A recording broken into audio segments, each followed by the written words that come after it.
Bonsoir, chers amis. Ladies and gentlemen, how you doing?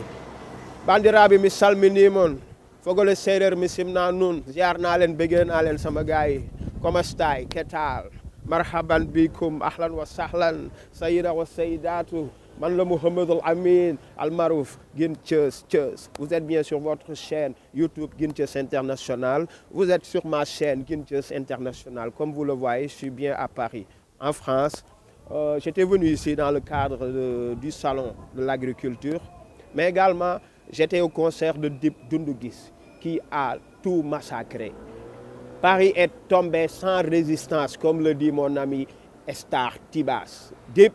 you're the best. You did it, my brother. Mr. MVP. Hey, shout out to Mokhtar Sall, l'organisateur de ce concert également. Mais shout out à tout ce public, ce charmant public sénégalais qui était venu supporter ce concert inédit ici à Paris, machallah. Sama gars yi nag namoon naa leen très sérieusement. Mais ni ngeen ko gisee nii, où que vous soyez dans le monde, hey, def leen ma signe ma ñëw couvrir seen ay événements. Ma ñëw wane li ngeen di def pour Sénégal, njariñ bi ngeen amal Sénégal. Foo leen mënti nekk nag, Sénégal ak Dubaï ak New York ak Canada woo, Espagne woo, Londres woo, Brésil woo, Chine woo, Japon woo, ah. ñoo ngi ñaan également feebar bi nga xamante ne mi ngi commencé di tiital nit ñi mooy coronavirus bi yàlla nañu ko yàlla teggal mu jóge fi gaaw lu mu gën a gaaw parce que nit ñi ñu ngi commencé di tiit tamit. Léegi nag sama gars yi xam nga dama leen doon wax naan leen sama problème bi ngeen di gis ay contre Thione Seck, Wally Seck, Madiop Fall Garmi, Oumou Kalsoum Ba, Kéba Koli, ah,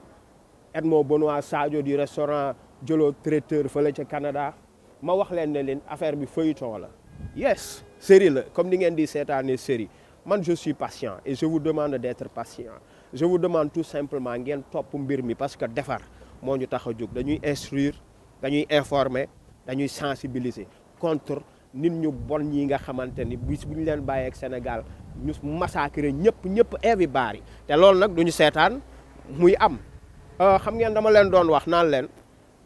ba may yëkkati coow li di wax naan événement Viviane trafiqué nañ ci visa, événement Kiné Lam, événement Wally Seck boobooy trafic bu gën a mag bi nag moom. Après ay événement Peter P Square ah ak ñeneen ña nga xamante ni xëy na bëgguma sax di dugg seen ay tour ñenn ñi naan peut-être kii day wax rek am na ñu dem sax ba naan ma waa xanaa da ngaa am ak problème Viviane. Pourtant génn naa di wax naan non aw maag Viviane benn problème waaye management nam jaay visa yi ñuy jaay visa ci événement boobu moo nekkoon l'élément bala boog l'événement déclencheur de trafic de visa bi ngeen xamante ni gars yi def nañ ko ci coowu Canada li Jijak mi nga xamante ni tey maa ngi ko dégg ci ay problème mais Jijak moomu ci boppam mais moog Madiop ils étaient en face ñoom ñoo defoon trafic boobu. Jijak moom nga xam ne dama ko jàppee woon sama xarit sama frère gis nga bii événement Viviane bi di am man dama waroon ñibbi Sénégal mais gars yi dañ ma fa téye 1 mois et quelque après ma toog di leen xaar Jijak naan ma jàppal ci communication bi xam nga bu dul yow moom dina cool jàpp ci xam nga bu ma leen laajee budget communication ñoom sax amuñu ko woon. Organisateurs yi Madiop Fall Garmi ak Kéba Koli c'est trafiquant de visa également ñoom it di deedeelu ne yoruñu dara ndekete yoo gaa yaa ngi jaay ay visa ci biir mais fan la ñu jaayee visa mais c'est comme problème bu similaire bii ma dégg ñu wax la ñu jàppee Jijak man nag du ma jaaykatu visa musuma kaa def sama àdduna te gëwuma ko intéressé wu ma man bëgguma lu yomb bu ma amoon nit moyen ya nga xamante ne légalement immigré yi ñuy bëgg a immigré yëpp dinaa leen teg ci circuit yi incha allahu rabbi loolu dinaa ko def ndax immigré lu baax la de waaye nag ni koy nit ñi di defee des fois moom mooy poser problème. Gis ngeen coow li nii mu jugee nii dama leen waxoon avant des têtes vont tomber di ngeen gis ñu bëri ñu am problème et ces têtes comme ni ma leen di waxee commencé nañ tomber. Gis ngeen Madiop Fall Garmi du mu ngi woon Rëbës comme li may wax rek yéene wuñu kenn prison tey jii Jijak ngeen dégg mais Thione Seck, Wally Seck, Edmond Benoît Sadio, Kéba Koli, Oumou Kalsoum Ba ñooñu ñëpp gis nga bu ñu gore woon dañuy dem fekk ji ñi seen partenaire seen associé yi nga xamante ni jot nañ leen téye des fois ma dégg ñenn ñi naan justice sénégalaise bi du dara ah mais non justice bi dara la bien sûr man de wóolu naa leen bu baax a baax te maa ngi topp sama mbir tamit ba incha allahu rabbi lépp dina leer du beneen bi mooy du am na ñu ma fi jéemoon rey mais ban mafia moo ma bëgg a rey man te yàlla xam lan la wax na ko ci alxuraan de mu leer nañ nga rey benn doomu aadama tey ko mel na ni doomu aadama yëpp nga rey tous les hommes nga rey yàlla bëggul tooñ te yàlla du ànd ak kuy tooñ gis ngeen nit ci sama problème yi yëkkati naa fi woon ay mbiru RTS ñu gis directeur des ressources humaines ba génn naan daf may ignorer man ay ree la ma def sax te xawlal waajooju mosuñu gisante mi ngi tudd monsieur Thiam da ngeen coow li mais journalistes yi doon suivre affaire bi yéen da ngeen a fàtte xanaa mais sama gars yi journalistes yi vous êtes des lanceurs d'alerte également topp leen mbir yi ngeen def ci enquête mais di xool information yi génn tamit bu leen ko négliger parce que dafa am solo xam nga man dama génn di wax ci ay nit ci seen mbon ci seen soxor ci seen iñaan ci seen mën a fen ci seen jaay garaaw ci ni ñu représenté wul te nekk ñu tous Thiam boobu may wax li yàlla di def yàlla daf maa àtteeg moom am na ñu ma dégg sax ñu naan ma xanaa moom sa deretu shérif bi moom moo nekk di daw ma ne leen non wallaay xam nga man mbir mi damaa taxaw publiquement di wax ne leen yàlla rek mooy juge bu mag bi te alaysa llaahu bi ahkamil haakimiin yàlla moomu moo nekk di feeñal rek tet yi may wax dinañ tombe bërki démb ngeen gis Thione Seck fan lañ ko génnee ak ban manière lañ ko génnee kenn yéenewu ko de te pourtant waxoon naa leen ko ci vidéo ne leen foofu mu toog ci pencim boobu di ma fenal di créer di inventer ci magum jëmm mu toll ni moom wallahi wal azim yàlla dina kal weer bëccëgu ndar kàmm te gisal na ko boppam également mooy li may wax daa miin mbiru justice mais Thione man maa la gën a patient te wallahi wal azim xoolal maag yéen non it's not gonna be easy parce que foowuma caaxaanuma ci te lii dama ci bëgg buñ ci jugee sénégalais yi xoolal ku ci nekk gëm boppam gëm liggéey xam ni àdduna ñàkk jariñu te fii lu waay rendi rek sa loxo lay naaj xool leen Wally Seck toujours damay wax ci sama àq yi rek yi leen di dal xoolal Wally Seck comme que moom nee na fashion victime la fashion victime mais yéen xam ngeen lan mooy fashion victime fashion victime mooy seer nga doo nandite you don't know what time it is lu ñëw nga sol yëfu dof yi nekk nga sol affaire de t-shirt bii nii lan laa ci wax nee naa leen moo ko tey moo gën a xam li muy def Mollah Morgun du défier na ko challenge ko ne ko génneel t-shirt bi nga xar ko mais nga toj nga lakk ko wala nga xorti ko non du ko def jamais de la vie xam na li muy def Wally Seck man damay assuré ni ku mën a fen la man daf maa fen ba ma teg ci sam bët gis ngeen raq Akon bi mu ñëwee tamit génn di wax ay fenam Bercy ñëkk a séqoon ak moom tamit gis ngeen na mu demee Canada gis ngeen na mu demee ak man ak ay gis ngeen bërki démb gis naa benn doomu nen na comme également mais ñan ñoo kontaan ci Wally léegi li garaaw moom mooy internautes yi nga xam ni dañuy nekk ci YouTube bi di bind man xam nga lan moo ma neex di échanger ak nit ñi même nit ñi boo leen amee sax ay attitude yu nen sens yooyu man damay préférer di leen déglu di interagir ak yéen man ragaluma ko ma saaga ragaluma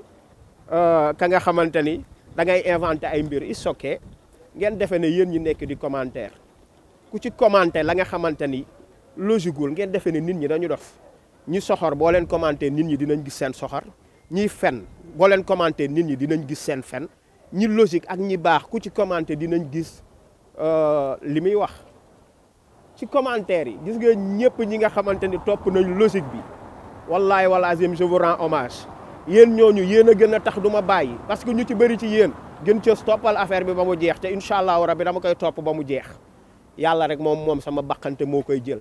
te mafia bi ñoom ñëpp lu leer laa leen di wax des têtes vont tomber et ces amateurs vont disparaître incha allahu rabbi ci showbiz bi parce que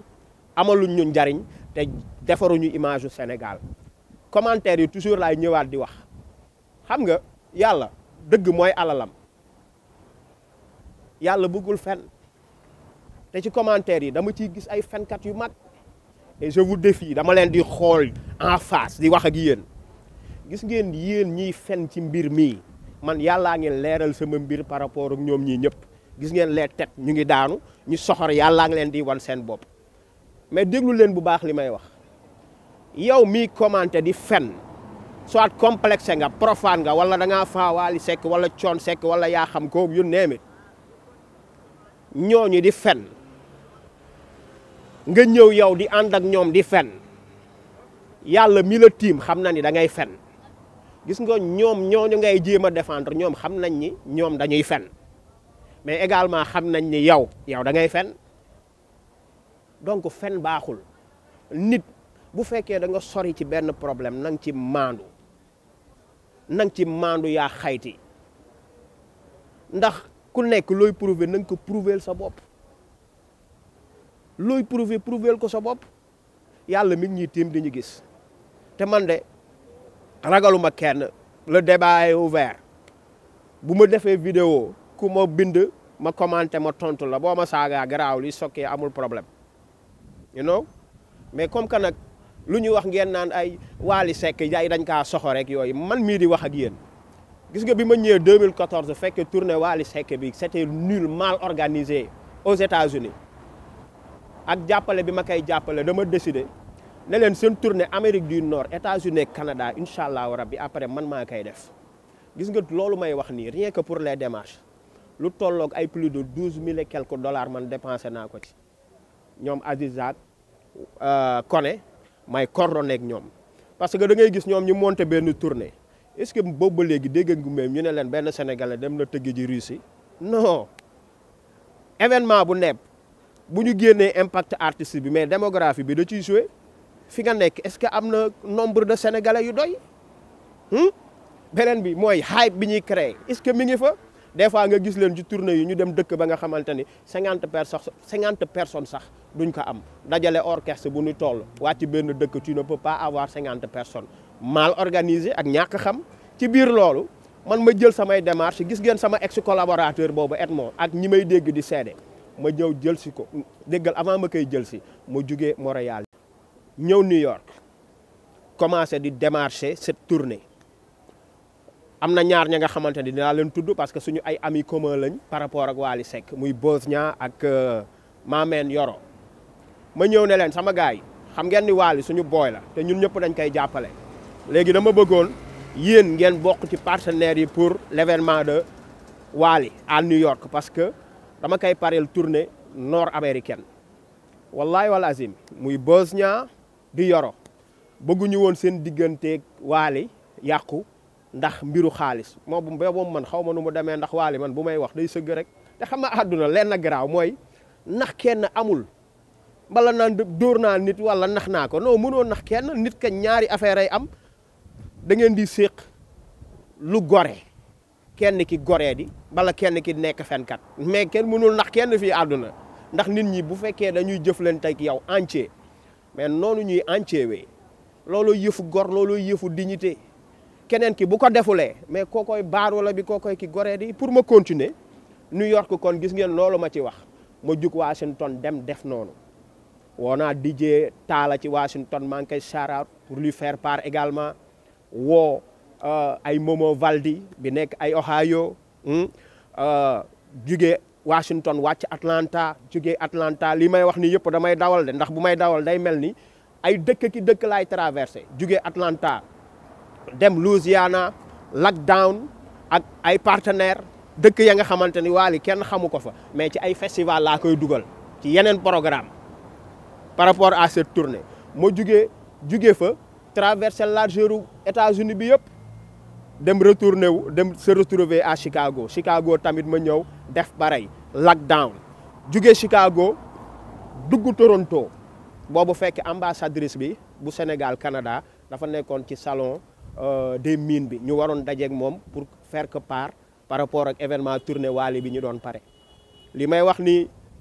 moo ngi may dégg de ma jugee fa lépp sama xaalis hôtel sama ay essence sama charge yëpp daal ma jugee fa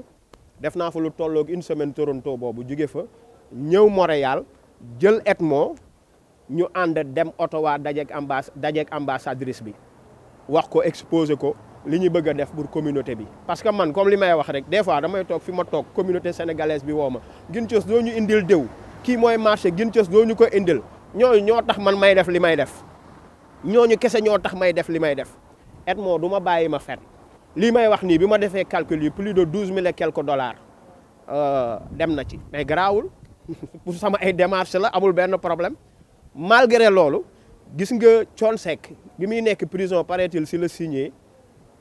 biñ ci affaire de faux billets yooyu bi muy nekk prison paraît-il si la signé cette tournée ak Gambien yi bi ngeen déggoon noonu États-Unis après jox ma datu Canada bi gis nga malgré yooyu yëpp